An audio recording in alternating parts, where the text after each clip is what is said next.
जय माता दी दोस्तों, मैं श्याम गुप्ता ज्योतिष की यात्रा चैनल में आप सभी का स्वागत करता हूं। जैसा कि मैंने पिछली वीडियो में मैं बता रहा था गुरु बृहस्पति के बारे में कि 12 खानों में क्या फल देंगे, तो गुरु 8 का बताते समय मैं रुक गया था।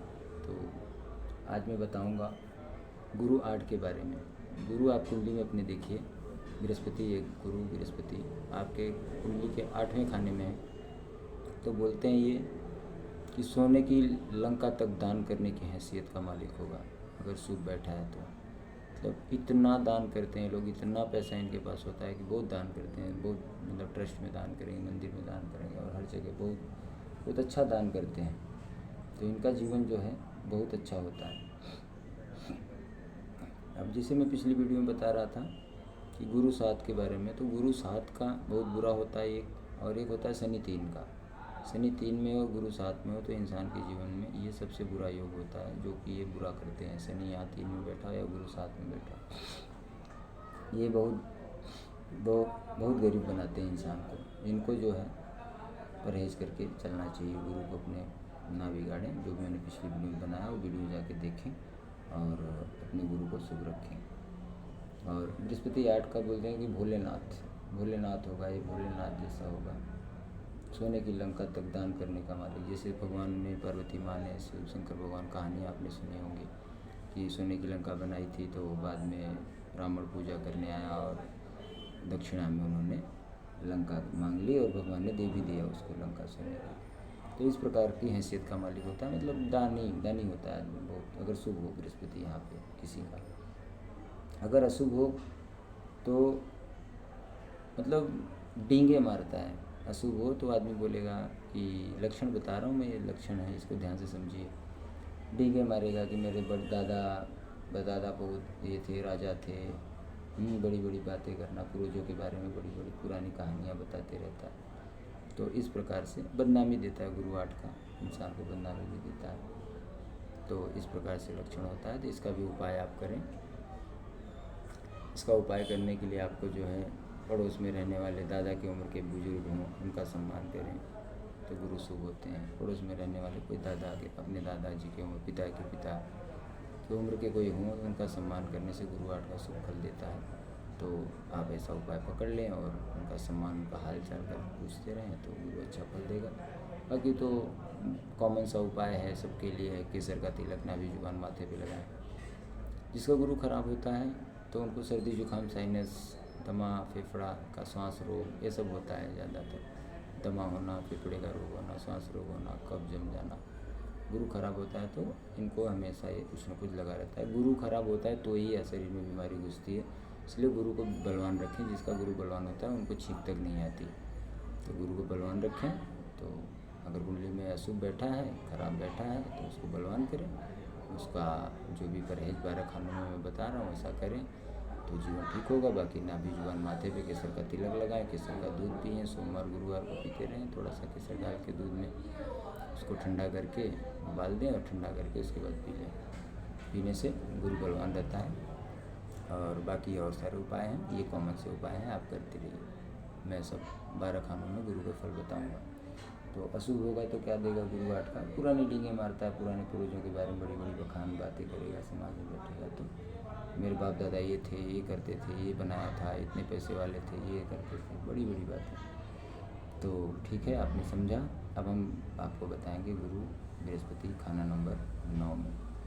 बृहस्पति खाना नंबर 9 में हो तो पिता दादा के गुण लेके पैदा होता है। अगर शुभ हो तो पिता दादा के शुभ गुण लेके पैदा होता है, बड़ा नाम करता है, नीतिवान होता है बच्चा, बहुत नाम करता है। और कभी ये किसी की बोलते हैं कि अमानत में ख़यानत नहीं करता। अगर इनके पास कोई चीज़ दे दो कि भैया मेरा रखे रहो, तो ये उसका नुकसान नहीं करेंगे। जब भी आप जाओगे आपको चीज़ दे देंगे।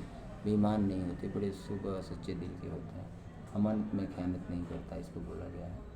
तो नीतिवान होते हैं और अच्छे काम करने वाले होते हैं। समाज में जाना जाता है, बहुत धार्मिक होता है, धर्म कर्म भी करता है। पिता बाप दादा के नाम को रोशन करता है, ख़ानदान के नाम को रोशन करता है, 4 चाँद लगाता है, कहने का मतलब। तो अच्छा फल देता है यहाँ पे गुरु 9वें में अगर शुभ बैठा हो तो। अशुभ बैठा है तो ऐसा नहीं कि धनु का है और बड़ा 84 का है बहुत अच्छा फल देगा, नहीं, ऐसा नहीं होता। अगर खराब हुआ तो अशुभ हुआ तो, खराब या अशुभ हम बोलते हैं, अगर खराब हुआ तो किस्मत खराब, न पढ़ाई पूरी होगी, न बात समझ में आती है। तो इनको पढ़ाई भी पूरी नहीं होती, इनको बात में नहीं, जिस चीज़ को हाथ लगाते हैं, मतलब सोना कोई भी काम करेंगे मिट्टी हो जाएगा, सोने को भी हाथ लगाएंगे मिट्टी हो जाएगा, कोई काम नहीं कर सकते, कोई काम के नहीं होते, कहीं कोई काम टिक के भी नहीं करते हैं, थोड़ा सा यहाँ किया थोड़ा सा वहाँ किया, सबको लटका के रखेंगे, झुलाते रहेंगे। ये भी हमारे हैं रिश्ते में हैं लोग, मैं देखता हूँ उनका सेम वही हाल है। गुरु खराब बैठा है, मैंने बहुत सारी कुंडलियाँ देखी हैं, अभी तक तो मैं 10,000 कुंडलियाँ देख चुका हूँ, और पढ़ाई भी कर रहा हूँ हमारे जीडी सर से, गुरुदेव जीडी वशिष्ठ। तो चल रहा है, ज्ञानवर्धन भी हो रहा है, और लोगों को मैं बता भी रहा हूँ। हमारे से जो लिंक वाले लोग हैं तो उनको भी पता चलता है, बाकी हमारे चैनल पे लोग नए नए जुड़ते रहते हैं, जुड़ रहे हैं, आप लोग को वो सारी चीज़ें पता चल रही हैं। तो समझिए आसान भाषा में ज्योतिष को, शुभ अशुभ, एक ग्रह 2 प्रकार का फल देता है, शुभ होगा एक या तो अशुभ होगा। अशुभ होगा तो क्या, 9वें घर में, भाग्य भाव बोलते हैं इसे, इस घर में जिसका कोई भी खराब ग्रह बैठा हो तो उसकी पढ़ाई पूरी नहीं होती, पढ़ाई बच्चा 5 साल तक उससे ज़्यादा नहीं पढ़ पाता। तो इस ग्रह का इलाज कर दें, बच्चा पढ़ने लगेगा। तो आप समझिए ज्योतिष कितना गहरा है। तो लोगों का कंप्लेन होता है बच्चा मेरा पढ़ नहीं रहा है, तो बहुत सारे कारण होते हैं, चंद्र शनि का भी योग होता है, और कुछ चंद्रमा पे शनि की दृष्टि होती है, तो बहुत सारे योग होते हैं जिसके कारण से चंद्रमा कमज़ोर होना, तो बच्चा नहीं पढ़ पाता। तो उसका उपाय करते हैं तो बच्चा पढ़ने लगता है। बाकी ये 9वां भाव भी आप समझिए, 9वां भाव में अगर कोई भी खराब ग्रह, 9 में से कोई भी, सूर्य चंद्रमा मंगल बुध बृहस्पति कोई भी ग्रह बैठे और राहु केतु शनि, तो बच्चा पढ़ नहीं पाता। उसका उपाय करते ही बच्चा पढ़ाई में मन लगाने लगता है। तो आप ये इतना समझ ही गए। 8वां 9वां 10वां गुरु आप कुंडली में देखिए, गुरु आपकी कुंडली में अगर 10वें घर में है तो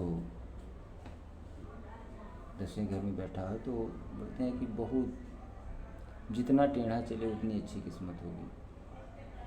शनि के गुण अपनाने पड़ेंगे, शनि के गुण, चुस्ती चालाकी से रहे, मिट्टी भी सोना देती है इनको। अरे बहुत हमारे गुरु जी ने पढ़ाया, बहुत लुच्चा होता है, और ये सारे जो है अगर शुभ हुआ तो बहुत अच्छा फल देता है, सारा काम करेगा, सेटिंग करके रिश्वत लेके दे के काम निकलवाएगा। कोई भी ये बड़े ऑफिसर हैं, अफसर हैं, उनसे, और बहुत बढ़िया जो है सेटिंग करके अपना काम करके बहुत अच्छा पैसा कमाता है। गुरुजी ने पढ़ाया है, अंबानी का भी गुरु यहीं बैठा है, तो इनको डर रहता है कि मेरे पास पैसा कम न पड़ जाए, इसलिए पैसा कमाते ही जाते हैं, पैसा कमाते ही जाते हैं, बहुत पैसा कमाते हैं, पैसे के पीछे भागते रहते हैं। किसी के खिलाफ प्लानिंग करने वाला नहीं होता ऐसा इंसान, वही पैसा कमाता है। किसी के खिलाफ प्लानिंग न करने वाला,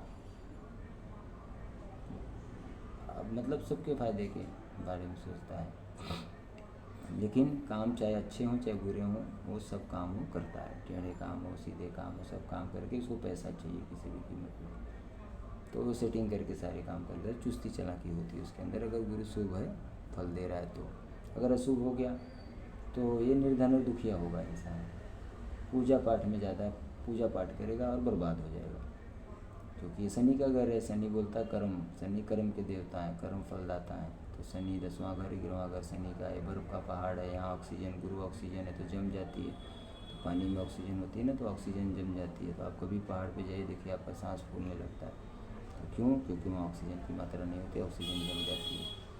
तो यहाँ पे क्या करना चाहिए इनको? चुस्ती चालाकी शनि की लानी चाहिए। तो ये सब घरों का एक खेल है, गहरा विज्ञान है। तो आपको चुस्ती चालाकी से रहना। अगर अशुभ हुआ तो निर्धन दुखिया होगा ऐसा इंसान।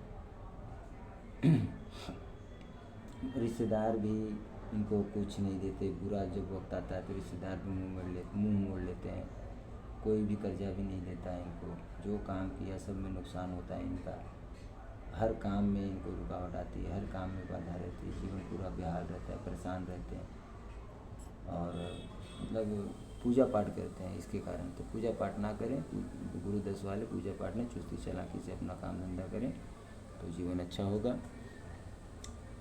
और अगर उपाय में है तो जो मैंने उपाय बताए हैं, केसर का तिलक है, सारी चीज़ें वो सब करें।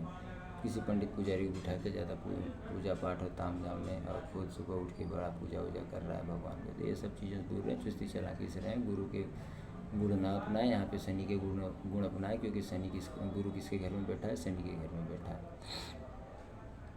तो 10वें में गुरु हो तो आपको जो आपके गुरु हैं, जिन्होंने आपको काम सिखाया, वो छोटे हैं बड़े हैं, उम्र में बड़े हैं छोटे हैं, जो भी गुरु हैं जिन्होंने आपको कुछ सिखाया है, तो उनसे अच्छे संबंध रखें, उनकी सेवा से और उनसे अच्छे संबंध बना के रहने से, उनसे कुछ न कुछ और ज्ञान लेके अपने धंधे को, बिजनेस को या नौकरी को, उसको और जो है ग्रोथ करने के लिए उनसे सलाह लेके काम करें, उनका सम्मान करें, तो जीवन बहुत अच्छा होता है। तो ये उपाय ये भी है 10वें के गुरु का। तो ये सारी सावधानियाँ और परहेज, अशुभ हुआ तो पूजा पाठ से बच के रहना, शनि के गुण अपनाइए, चुस्ती चालाकी से रहिए। आगे चलते हैं दोस्तों। जिसका गुरु खाना नंबर 11 में हो, जिसका गुरु खाना नंबर 11 में हो, तो बोलते हैं कि सांप अगर शुभ हुआ, शुभ बृहस्पति हुआ, तो बोलते हैं सांप भी नमन करते हैं। मतलब बुरे लोग, ये इंसान के नेचर जो है ऐसा होता है कि बुरे लोग भी इनका जो है सम्मान करते हैं। बड़े से बड़ा गुंडा, भाई, टपोरी, कोई भी हो, आज के डेट में जो बहुत सारी चीज़ें हैं, लुक्खा बदमाश टाइप के लोग भी जो है, क्योंकि उनकी कुंडली ऐसी होती है, तो वो भी इनका सम्मान करते हैं। गुरु जिसका गुरु ग्रह में बैठा होता है और जीवन बड़ा अच्छा होता है।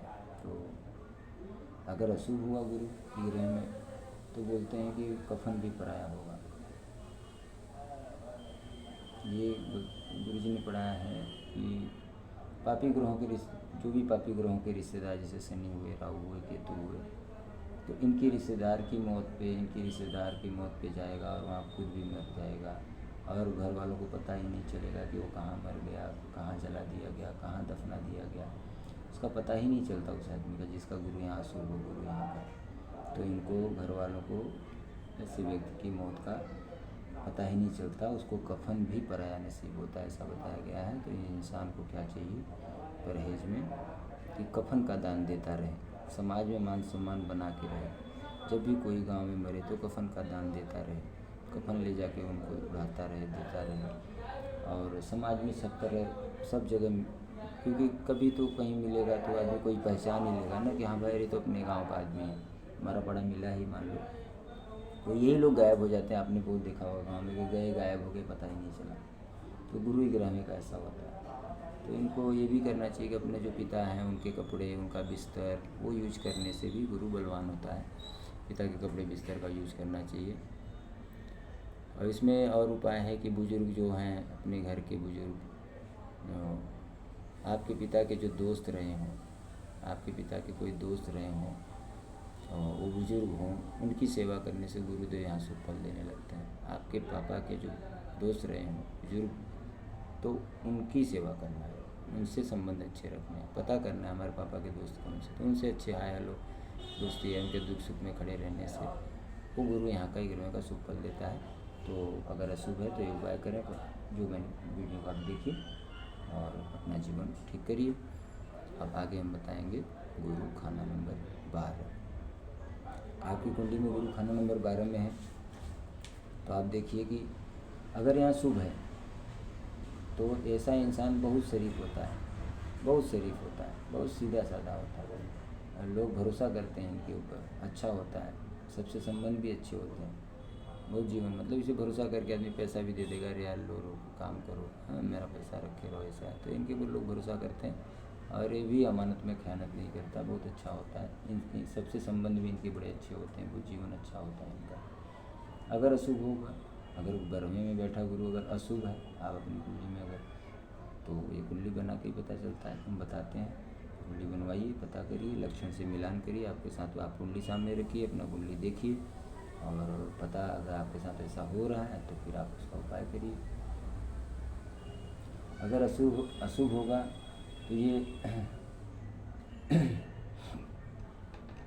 तो ये आदमी ना पूजा पाठ में चला जाएगा। बाप दादा कितनी भी प्रॉपर्टी बनाए हों, कितना भी धन दौलत बनाए हों, बोलता है ये कमाई मेरे किस काम की है, मुझे नहीं चाहिए।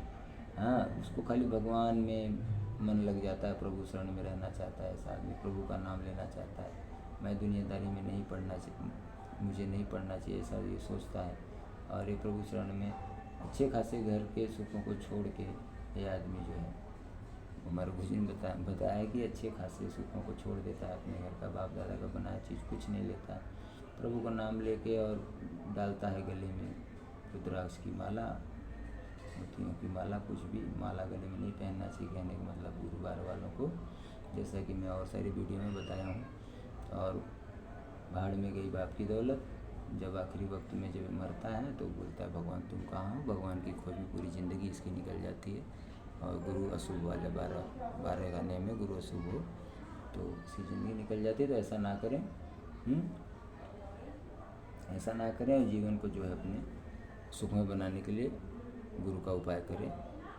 और वो उपाय के लिए मैंने जो भी बातें बताई हैं, वो परहेज बताए हैं। जैसे इसमें माला नहीं पहननी चाहिए तो माला ना पहने, रुद्राक्ष की माला, मोतियों की माला या तुलसी की लकड़ी की माला, बहुत सारी गोल मनकों की माला कुछ नहीं गले में डालना है, नहीं तो फिर वो प्रभु शरण में लेके जाएगा, बहुत बुरा हाल कर देगा।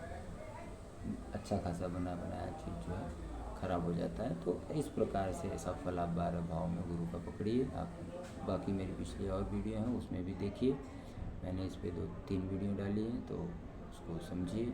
मैं डालूँगा, अभी तो बनाया हूँ, तो उसको देखिए और अपने जीवन को ठीक करिए। बाकी बरई में गुरु हो तो परिवार के बुजुर्ग हों जो संसारिक काम से मतलब जो भी संन्यास ले चुके हों, उनसे जो है आप अच्छे संबंध रखें, तो गुरुदेव सुख फल देते हैं। बाकी और सारे उपाय हैं। आज मैं हमारी माताओं बहनों के लिए भी कुछ उपाय बताना चाहता हूँ कि अगर आपके गृहस्थ जीवन नहीं सुखमय चल रहा है, पति की कमाई नहीं सही चल रही है, उनको आपको ठीक करना है, तो आप लोग के लिए, हम सब के लिए एक उपाय बताना चाहते हैं। आप लोग उसको ध्यान से सुनिए, जिससे कि कहीं भागना दौड़ना ना पड़े आप लोग को। और आप लोग एक आचरण अपनाइए, गुरु को बलवान करिए। गुरु है आपका ऑक्सीजन। तो ज़्यादा पूजा पाठ घर में ना करें। पीतल का बर्तन, पीतल की घंटी, पीतल का लोटा, ये सब चीज़ मंदिर में ना रखें। कांच का कोई मंदिर घर में ना रखें। और मंदिर जाते रहिए, रोज़ मंदिर जा सकते हैं तो आप कुंडली दिखा लें। कुछ लोगों को मैंने बताया मंदिर नहीं जाना है, जैसे यहाँ और यहाँ, इस घर और इस घर में आपसी शत्रु ग्रह बैठे हों, दूसरा घर खाली हो, तो उनको नहीं जाना चाहिए, क्योंकि ये फिर शत्रुता करने लगते हैं, परेशानियाँ बढ़ जाती हैं। और सारे योग हैं, मंदिर नहीं जाना चाहिए। लेकिन इतना तो आप घर में पीतल की घंटी, पीतल का दिया, ये सब नहीं, और दिया ना जलाएं। जिसका गुरु खराब हो तो गुरु है ऑक्सीजन, तो जब दिया जलेगी तो ऑक्सीजन जलेगा घर में, तो बच्चे तोते हो जाएंगे, पढ़ेंगे नहीं और पढ़ाई में कमी आएगी, तो संस्कार कम हो जाएंगे, धैर्य सहनशीलता नहीं रह जाएगी और आदमी जो है चिढ़ता रहेगा। धन्यवाद दोस्तों। आज आने वाले समय में मैं आपको नया वीडियो बनाऊँगा और नई नई जानकारियाँ दूँगा। तो आप ऐसे ही चैनल को लाइक करिए, सब्सक्राइब करिए, शेयर करिए। जय माता दी।